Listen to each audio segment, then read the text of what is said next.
Hey folks, and welcome to the 2027 season here on MLB The Show, 25-hour Boston Red Sox franchise, and we are trying to avenge our loss in the World Series to the Dodgers. But before we get into anything that we usually do, we do have some housekeeping to take care of. We are going to be making a couple of early season trades. Think of them as just extended off-season trades.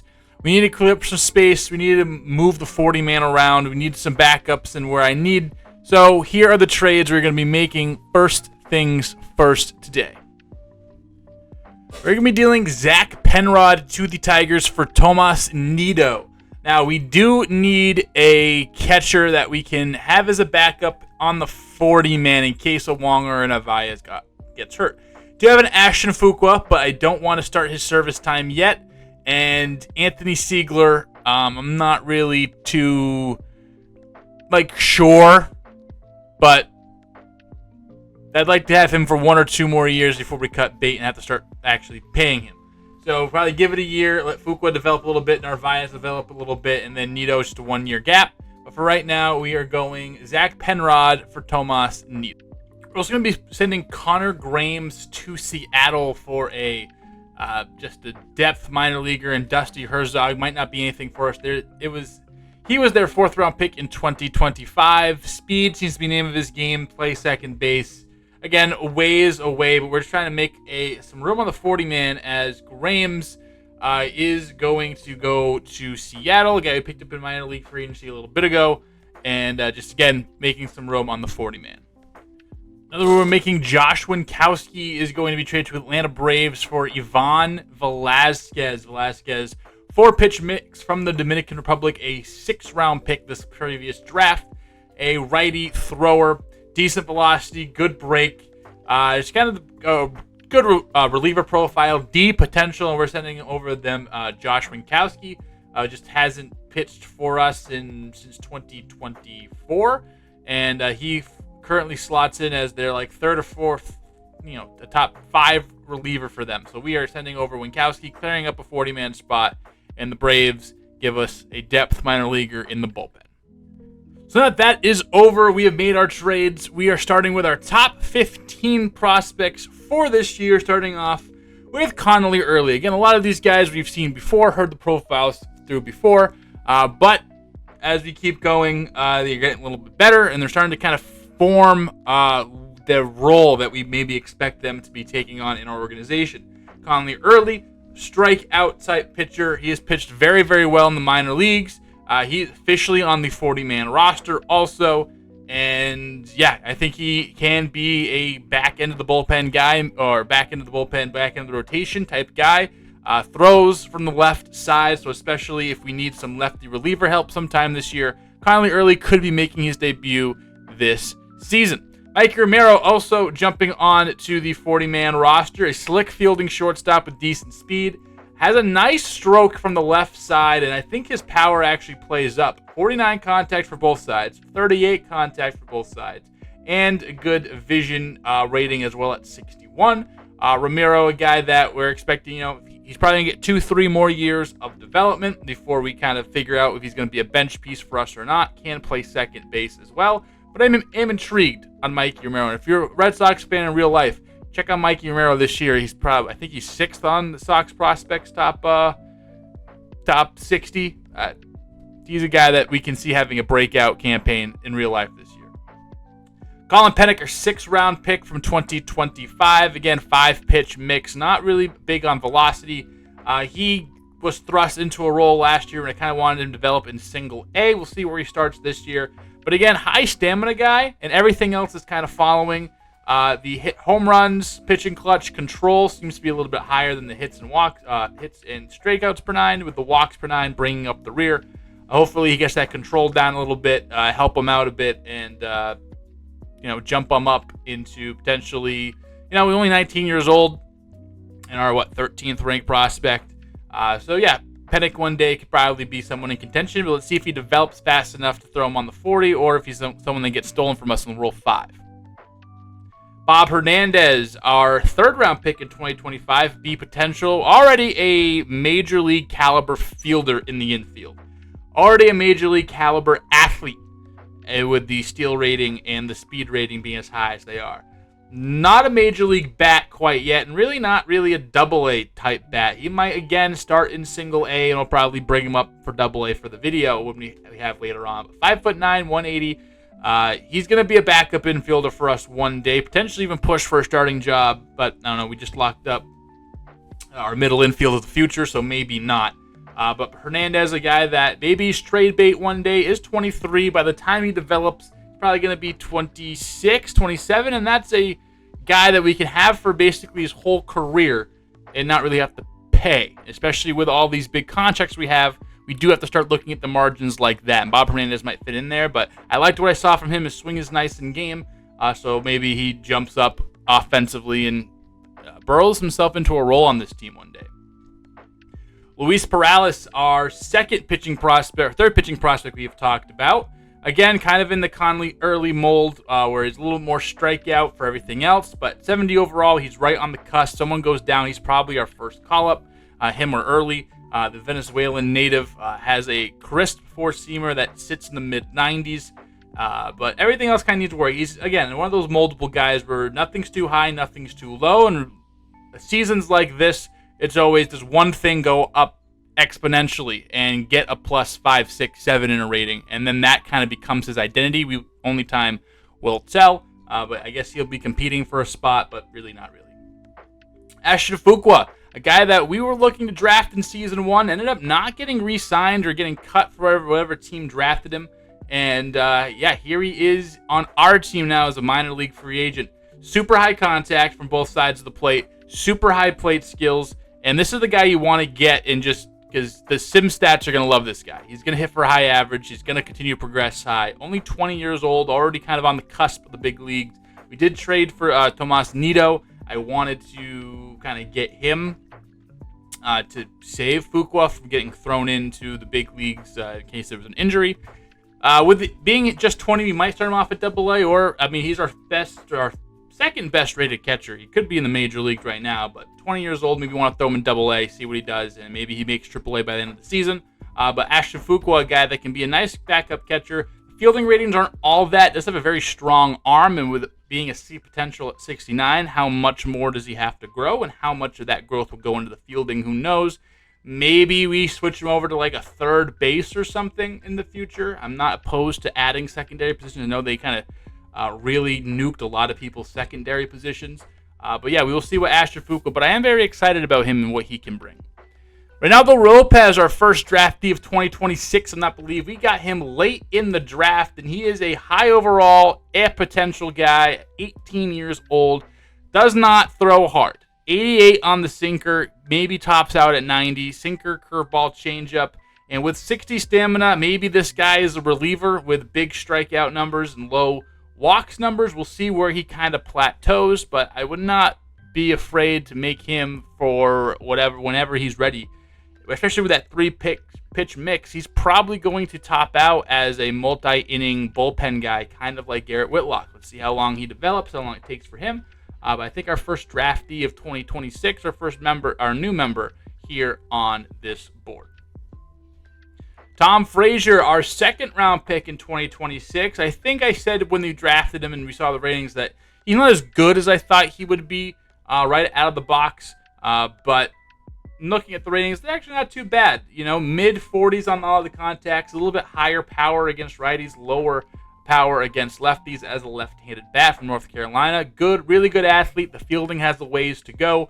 But Tom Frasier, a guy that with B potential can develop and kind of be in that same class as a Bob Hernandez. Again, he will probably start off in single A, but he does have hitting stats that make me think that, hey, maybe double A is a place for him to be. And we'll kind of set that, and you'll see what I decide to do with the minor leagues when we get to that minor league video in about a week or so from this one going up. So Tom Frasier, another guy with B potential in the middle infield. We've kind of started to try to prioritize that. He has 80 speed, which is really nice, and we'll see how he plays in sim, where we start him off, but not a threat to make the major league roster anytime soon. Eduardo Tate, which a guy I believe I picked up in minor league free agency as well. 20 years old, real good fielding. The power over contact type bat. Bats lefty, hits lefties better. Just a guy we got for depth, and because he's so high rated, so young, ends up on one of our top prospects list. A guy that, hey, we developed 2 younger catchers as well as Dominique Alles. I've taken that to the bank. So we got Tate. Didn't think we were going to be able to get Tate. Did we trade for Tate? I traded for Tate. I forgot. I recorded that video so long ago. But here we are, Eduardo Tate. We'll see how he works. But I really like the fielding at the bat. He definitely has backup catcher written all over him. All right, the man we traded for in Theo Gillen can play all over the infield and the outfield. We got him from Tampa Bay for David Hamilton and Joe Stinson Garcia. And I was sitting there thinking, like, did we fleece them? Should that have happened?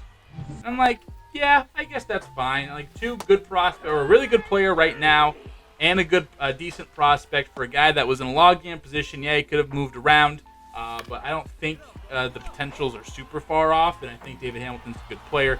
And we sent him in division. So we get Theo Gillen, a guy I'm actually really excited for. Just 21 years old. We still have to get like a 15 contact rating against lefties. Ends up hitting lefties a little bit better than righties. This is a guy who's going to be in AAA, and once Bregman's out the door next year, and we're probably not going to bring him back depending on the contract he's asking for. Do we make a splash at third base? Do we hand the keys off to another low-cost 22-year-old rookie to develop with us? Who knows? Is another lefty in the lineup? We already know that we do have a bunch of lefties, and we'll see how that roster looks next year. But at least going to have Duran, Costas, Anthony, Meyer, Devers. So that's at least 5 right there. So I don't know, but Theo Gillen, a guy that at the worst can be a bench bat for us. The bat is very solid around the board, very moldable in whatever we want to do with him. Fielding is all right, serviceable. Just a very even keel guy, like very average at everything right now. And that is exciting to me, being 21 and B potential. Peter Barnes, we start hitting into our top 100 prospects. We'll find out where they rank on the top 100 board here soon.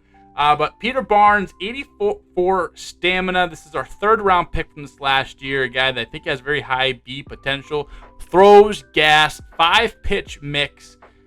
We're going to stash him in single A and let him develop. That home run per 9s is looking yucko.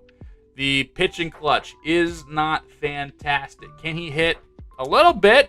2-way player? No, not at all. Either way, Peter Barnes, his hit per 9 is pretty good. The walk per 9 is the 2nd best attribute behind control, so that is good. We'll see how the break plays. Only 63 break to 94 to velocity. He wants to play in the big leagues and get that up. 5'11", 194 out of California. I will take that from Peter Barnes, who is potentially going to be a back-of-the-rotation arm for us, or even mid-rotation arm for us someday. Not tomorrow, maybe not the next day, but someday.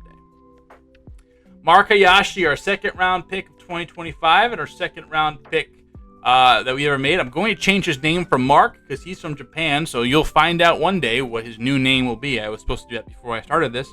Too lazy to go back. Really good hits per 9, good stamina. It's the Ks per 9 that is low, but the walk's good, the home runs are good.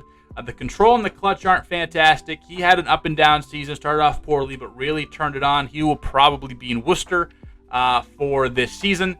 And at 24 years old, he's knocking on heaven's door, and heaven being the major league. So we could probably see him this year at some time if an injury goes a certain way. We did add some pitching depth as well, so not entirely imperative to throw him up, especially with the way this game works this year with the arbitration stuff. It's beneficial to keep a guy like a Mark Hayashi down. And yeah, kind of manipulate his service because this is a video game and this is pixels. But we do also want to keep it realistic. And if he's ready to go, he's ready to contribute, he will. So Mark Hayashi, not quite on the 40-man roster right now, potentially in the future, or potentially a big trade piece for us as we look in this upcoming, as we've been drafting guys. And now it's like, all right, our pitching arsenal is good. And we're starting to get full, quality depth at certain positions. We'll start flipping some of these guys soon. And Mark Hayashi, a guy that might get flipped, to be honest. Guy who probably won't get flipped is Johnny Turner. The reason we had to make some of these moves is we needed to get this guy on the big league roster, and he is going to be one of our battlers for that final rotation spot and or long relief role spot. Does not give up home runs. Can go all day. Our first round pick out of Indiana. 93 overall mile per hour fastball. The good break, good velocity on stuff. And again, a lot of those ratings are not too high, not too low. This is a guy who probably can play in the major leagues right now. The hits per 9 kind of irks me. We'll see how well he performs in spring training. If he's not performing well in spring training, we won't push him to make the opening day roster. But a guy that we fully expect to go out there and turn some heads in spring training, and he's going to be a guy that we're going to be looking at in terms of position battle here pretty soon. DJ Park, our first pick this past year. And if you kind of look at the stats, very similar profile, but just a little bit farther away. 65 overall, still a potential. 99 on the fastball, 96 on the two-seamer, 91 slider. You can get up to 100. Kid throws gas. I'm so excited to use him eventually. 77 walks per 9, very, very good. 31 hits per 9, very, very not. The control and pitching clutcher in a fine spot. It's just that those hits and Ks are giving me some irk. If you remember James Mora, a guy who had all these stats but a low hits per 9 in there, you just have 6 ERA seasons. But he'd be nasty. It'd be so weird.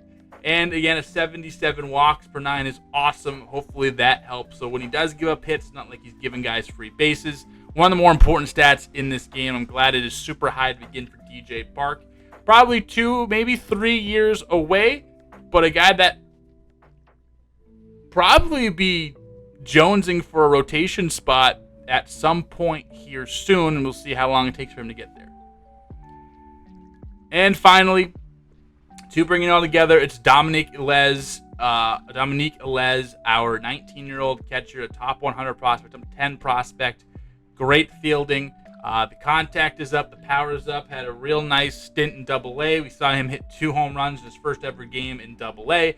Super excited for Alles. The guy is going to be the catcher of our future. See how long it takes for him to get there. Still 19 years old. Still 57 overall. Was a 5th-round pick for us in 2025. A discovery guy who's a little bit of ways, but a guy who I think will be very, very, very worth the wait.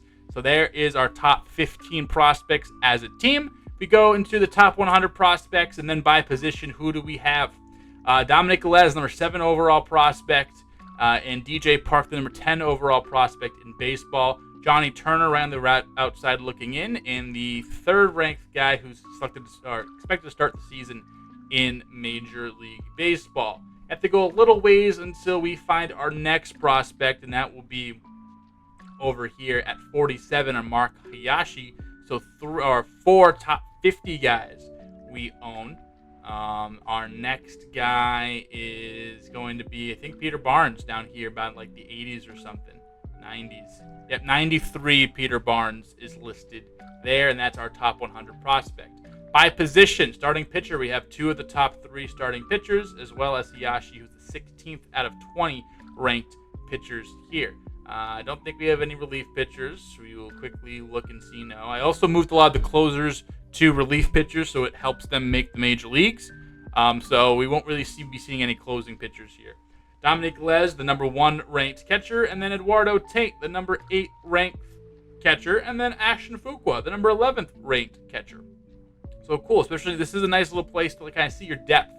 And oh yeah, he wasn't a top 100 prospect, but he's a nice rated guy here by position. So we have 3 top 20 catchers in the league. No first baseman. I lied. Blaze Jordan is number 19. Will Blaze Jordan ever be on our team? I don't think so. Second base. Do we have anybody here surprising? No, we do not. Third base, Theo Gillen is the 7th ranked third baseman, just ahead of Cam Smith, who is pretty good in real life. And nobody else there. Shortstop. Do we have any shortstops? Tom Frasier is 14. Bob Hernandez did not make the roster. Left field, Joe Swift, a guy that we did not talk about, but has a potential power over contact bat. Excited to see when Joe Smith finally breaks the big leagues. That'd be interesting. Center field, scrolling down, nobody on the list. And then right field, we also are blanked there. But top 100 prospects, led by Matt Pearson, who actually we got a trade offer for Jarren Duran. We weren't going to take that, but that was definitely pretty cool. But yeah, there we go. There are our prospects. Who's your favorite prospect? And let's move on to breaking down the roster and highlighting these position battles before we jump into cutting everybody and kind of getting through spring. All right, here is the roster. Be Crochet, Alcantara, Houck, Tony Gonsolin. Now, where it gets interesting is Johnny Turner, Brian Bayo, Simeon Woods Richardson, and the rest for that starting role, that fifth starter, or that big bullpen guy. Simeon Woods Richardson does have one more option to use, so that's definitely an interesting take for us. He had 16 games out of the bullpen with Minnesota 2 years ago. Didn't play at all in the big leagues last year. So definitely a guy who's in the running here. Brian Bayo just has yet to kind of really figure it out. Hasn't really had an ERA over 5, but hasn't had an ERA under 4.81 in the 2 seasons of this franchise, and almost had a 5 ERA here. Through 100 innings last year, 12 starts, 13 out of the bullpen. But we would love to see Bayo really start to turn that corner and be the guy we think he can be. And then we're going to give an opportunity to Johnny Turner. I think he's ready. I think he's a guy that can throw on there, and he's the 5th rated starter right now. We'll see how that goes out of camp. As always, the bullpen's going to be very contentious. We do have Evan Phillips as our closer, but then we usually carry 6 starters, 1 closer. So that means 6 relievers. 1, 2, 3, 4, 5, 6. So between Kelly, Bachman, Criswell, Weissert, we got rid of Winkowski. 1 spot for those guys. And if we look here, Kelly has options, Bachman has options, Criswell and Weissert. Weissert does, but Criswell does not. So maybe we prioritize keeping Criswell with that nice stamina and the options. No options with a B potential. Maybe he's a guy who's like another couple inning reliever for us. But yeah, we definitely have a nice little battle in the reliever department, as we always will. Not really a battle here. Tomas Nido, he has an option to use. He'll probably be our catcher we send to AAA, and with Narvaez and Wong here as are going to be probably our backups or our 2 guys. Juan Yepes looking for a bench role. He has really nice batting statistics, so it'll be hard to envision him not being on the team. Guy like Romy Gonzalez, who I think actually should be injured, and I'm going to be adding the injuries here soon. So Romy Gonzalez, if I take a look at my notes, Romy is out until June. So we will not be seeing Romy Gonzalez. He will be out until June. I will make that play when we come back. He would be in the contention with the power numbers and lefty numbers. Theo Gillen probably won't be doing it, but a guy like Rodolfo Castro versus Romy Gonzalez. Do we appreciate Gonzalez's better statistics or the secondary positions, or do we go with Castro, who just super mashes lefties? Who knows? Who's to tell? In the outfield, really is probably going to be Alex Call, most likely. We'll see if a guy like Kelvin Alcantara, who we got in a trade, or a guy like Chandler Simpson, who we picked up in minor league free agency, can make a push. But that's really it. So really the only battle we have off the top of my head, and really think about it, is going to be the starters. We'll see some gameplay from them, and we'll talk about that at the end here pretty shortly. So let's get right into spring training, see what goes down. I'm going to add the injuries now, and we'll see you in a moment. All right, about 10 games in, let's find out who are going to be our first cuts of the of spring training. Taking a quick look at our battle, Turner versus Bayo is getting real good. A 1.80 ERA, a 2.25 ERA. Simeon Woods Richardson also looking real nice. Perales, not so much. Dobbins, sure. Mata, good. So all of our starters have been playing well, so we will let them go on for at least one more week. In the bullpen, not great performance from Whitlock, but everybody else seems to be holding it down, holding it in. Sam Bachman, not too great. Cooper Criswell doing fine. So we will give the relievers at least one more week before we start making cuts as well. Usually this is for guys like Thomas Nido, who just aren't going to make the team. I have to DFA him first.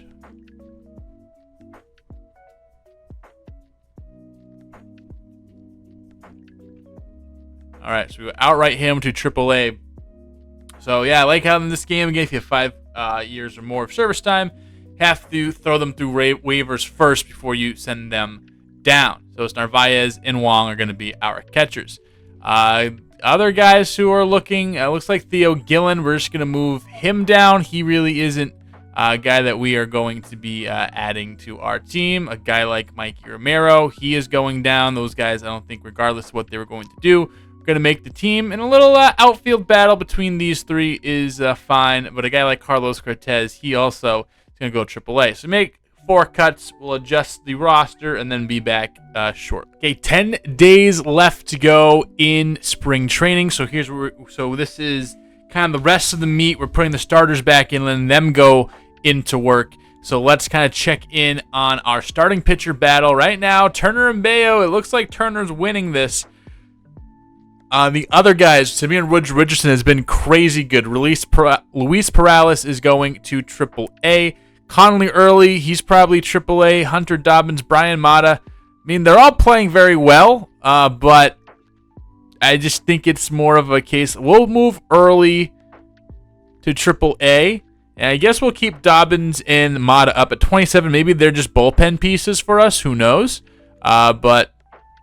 Actually, I'm going to say here with Mata, I don't know. We'll move on. In the relief pitcher market, again, are there anyone that are kind of separating themselves? Zach Kelly, not really that much. Bachman. So we're going to move Bachman down the AAA. He has options. We're going to move Kelly down the AAA. He has options. And let these guys kind of fight it out for the last spot here. We know our catcher situation, first base and backup looks good. Christian Campbell, we're trying to kind of, it's his job. So we're trying to force feed him this job. Just want him to figure it out.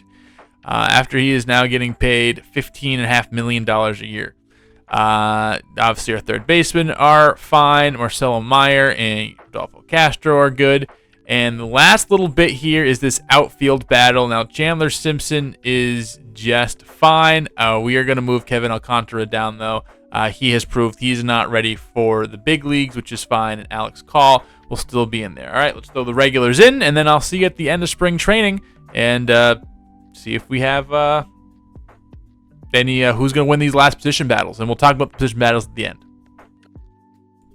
As we were simming a big injury, Marcelo Meyer will start the year on the IL. Again, Roman Gonzalez tore his ACL, but can't set exactly how much you need in there. So anyway, so it's torn finger ligament, but that's really an ACL. We'll see him back in June. But Marcelo Meyer as the shortstop is down for the count, and that sucks. Because looking really at our team, we didn't really have a great backup shortstop that I'm like excited to be our backup shortstop. So right now it's really going to be Castro. And I don't like that defense at shortstop. I really was going to move him to second base. Maybe a guy like Ceddanne Rafaela now plays shortstop. And maybe you move Anthony over to left field, center field, Christian Campbell over to center. It'd be interesting what we're going to do with all this. But we'll be kind of back to see what's happening with it, but that is a tough blow for us. So here we are making our final cuts. I kind of messed up what I was talking about and kind of lost train of thought. So we did make some cuts. The first couple of cuts were Luis Perales. Well, not Luis Perales, but Hunter Dobbins and Brian Mata. With these guys doing really well, and we'll get into that in just a minute. They just kind of won out while Mata and Dobbins had options. They'll go down AAA. Everything is fine. For the relief pitching part of the program, Cooper Criswell stayed in just because he pitched really well and had his options, while Weissert and Bachman Kelly, they went down. Because of Marcelo Meyer going down, we will be keeping both outfielders up. But I know this was a kind of a battle between Alcantara, Simpson, and Alex Call. So let's talk about that because we need to get some gameplay about them, and we'll show it here. First off, Kevin Alcantara, he did not make the cut. Just didn't really play well in his time with us. He did get a big cup of coffee with, that's a full season. That's not even a cup of coffee. This is more of a cup of coffee. This is more of a full meal. But just didn't really play well. Had a sub 200 batting average. A guy that we had for prospect depth. He's a guy that's going to be battling for fourth outfielder privileges here soon. And maybe even a guy we can flip later on. But Kevin Alcantara, we do have high hopes for him. We do have big big hopes for him. But right now, he will settle in Worcester, maybe one of the better bats in AAA. If we had to make the cut, it probably would have been Chandler Simpson. But he will be up on the team. Did get 16 games with Tampa Bay last year. But Simpson just is such a threat with the ability to bunt, the speed he possesses, the range because of that speed. All you got to do is just hit a ground ball, and this is the ultimate bring-in pinch run type guy, and I really like that from him. And really, because of that, maybe he would have made the team out of camp. But because of Marcelo Meyer being gone, him having outfield flexibility as well as middle infield flexibility, we will be rocking with Chandler Simpson. He did make the cut. Now, Alex Call, he another guy, 3 home runs for him, 6 RBI, 246 average.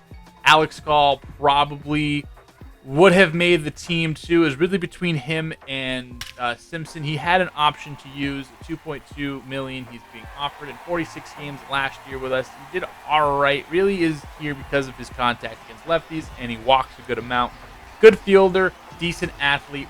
But Alex Call will be making the opening day roster just due to the nature of the injury to Marcelo Meyer. So Alex Call, Kevin Alcantara, and Chandler Simpson. Alcantara will go down. Simpson and Call will get the call. Now the last thing we have to do is the matchup between Johnny Turner and Brian Bayo. After thinking about it, let's talk about Johnny Turner.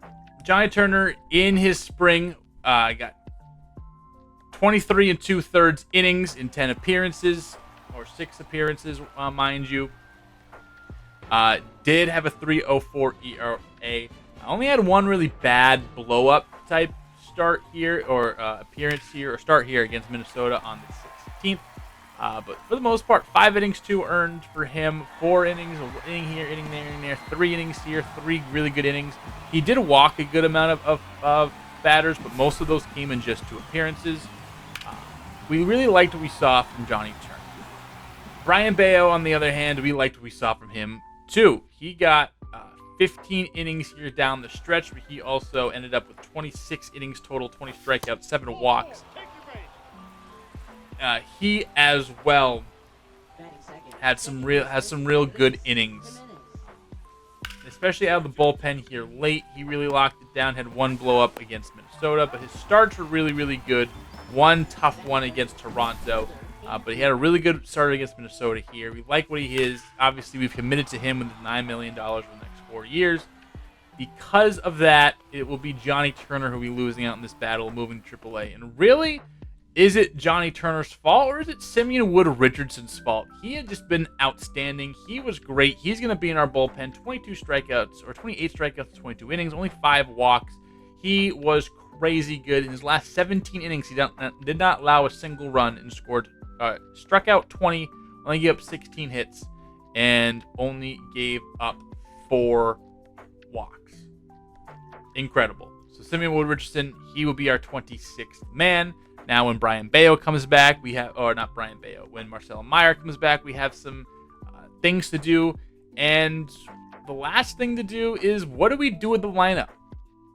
Against lefties, it will be what it is. Rodolfo Castro now has to play. We have Alex Call, Chandler Simpson, Juan Yepes, and Carlos Narvaez in. One option, do we put Alex Bregman at short? Good fielder, not the best arm, but do we move him to shortstop? Do we then move Christian Campbell? We'll keep Christian Campbell to third, Castro. Do we maybe bring in Juan Yepes, who has some really good hitting stats all around? He plays third base.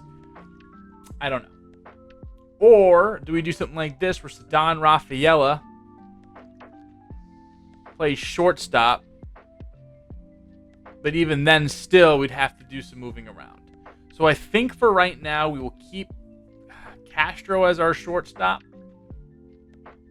Maybe move him to third base and let Bregman play short just to get better fielding there. I don't know. We'll kind of play around with it. And then as of right now, the lefties, maybe this changes by opening day, maybe it doesn't. Let us advance to the regular season and look at the calendar. We will be opening up against San Francisco at home on this Friday. Then we are some really pivotal games. Let's kind of look and kind of scope out what we were playing a lot at home in the beginning of the year, a lot away at the end of the year, I would assume. First game against the Yankees comes here in May, so we'll probably be highlighting then here as we usually do against the Yankees. First taste of the Dodgers, or only taste of the Dodgers. Is this going to come in August? It will. So this will be post-deadline, a battle in LA, and we wrap it up with the Yankees, and we face them twice here in the final month. A lot of division games here in the final month, so interesting to see what unfolds for us. That is going to do it. One more quick look at what we have going on. Let me set this roster. Crochet will get the opening day start. Hauk and then Bayo did win that battle. We will have, I guess, Slayton be our setup guy, as at the moment. We do have Puck and Burke there as well. And then Simeon Wood Richardson and Cooper Criswell as our long guys. For the lineup, it will look like this. Duran, Bregman, Devers, Casas. And then against righties, it'll go Wong, Anthony, Campbell, Castro, and Rafaela. Against lefties, same four with Castro, Wong, Campbell, Rafaela, and Anthony. Actually, we will do Anthony over Ceddanne Rafaela to kind of break up the lefties. So that will do it here. We have another season ahead of us. Can we avenge our World Series loss, or will this be a season where we're looking back and going, what the hell happened? Marcel Meyer, you can't come back soon enough. We'll see you next time here in Tisbury 33 Games.